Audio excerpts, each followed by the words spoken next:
So for transverses specifically, the best cue they found was, and I'll just read it, gently and slowly draw in your lower abdomen below your navel without moving your upper stomach, back or pelvis. So it's very wordy, it's not something that we're likely to use day to day, but I think if we're starting to use this in terms of recruiting transverses in a crook lying position, particularly in the context of Pilates or retraining and assessment, the key things to take out of this are gently, slowly, and then when making reference to how, in that particular position, how we want to maintain the pelvis and the trunk, is to keep it still or have no movement there. Some of the cues that they found didn't elicit the response they wanted in transverses were things like rock your pelvis backwards and swell out your waist without drawing your abdomen inwards. I think the second one's quite obvious in why that didn't work, or to me anyway. One of the actions of the transversus abdominis is to narrow the waistline. So the fibres run horizontally, and when the muscle contracts, you get a corset effect and the waistline narrows and your abdomen becomes inwards. So if you're asking someone to swell it outwards, it's the exact opposite action of the muscle. So I think that makes a lot of sense. I think with the rock your pelvis backwards, they actually found that the internal oblique muscle got more activation with this. And I think that's got a lot to do with some of the attachment points of that muscle there. And really, the fibres do run horizontally. So if you're rocking your pelvis backwards, for transverses specifically, you're not really going to get any function of that muscle. And I'll hand over to you now.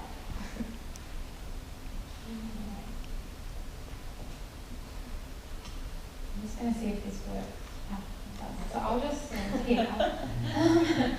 So a fantastic study that's just come out this year from a group of researchers in Queensland that was performed on a population of professional ballet dancers, looked at, and I think this is a really nice way to follow on from your talk this morning, Janet, about verbal cueing and how that impacts the way that dancers move and imagery.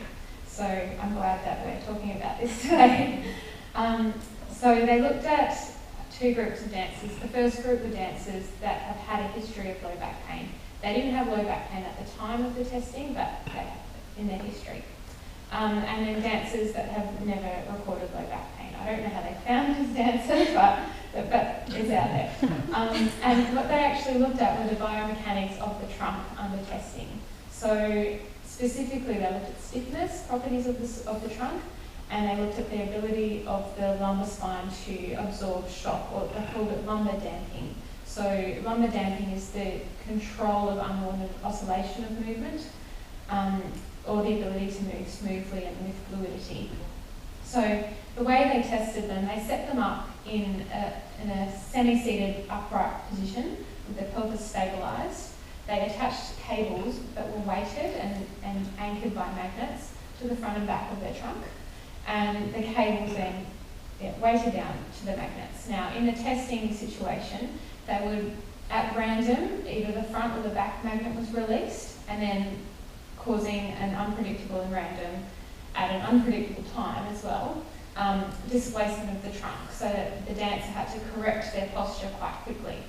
And they set them up in a standard condition where they asked the dancer to think of themselves as sitting upright in a relaxed manner, but then respond to the perturbation or to the displacement as if they were sitting on a bus, and that the driver hit the brakes and they had to right themselves and correct their posture as quickly as possible. So that was their control setting. Now the second cue that they used was they asked the dancer to think of themselves as being fluid in their movement and to respond in a fluid manner. Think of them holding themselves in a gentle and lifted way, and by sustaining themselves through a gentle humming inside the body. So this is obviously a very different way to analyse the movement, I guess, at a subconscious level. And it's a really nice demonstration, I think, of that motor imagery and cues without giving explicit cues. So what were the results?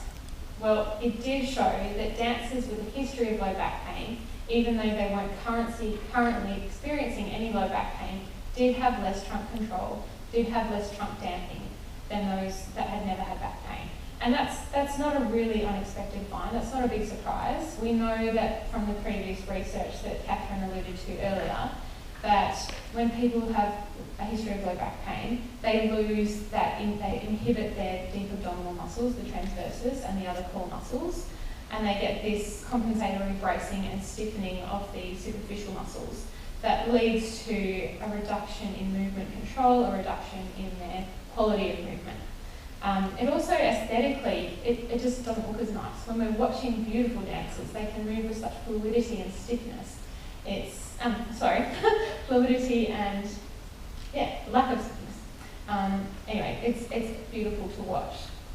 So, and they found, though, even though the dancers with the back pain did move with more stiffness, they were able to immediately improve the quality of their movement through this motor imagery.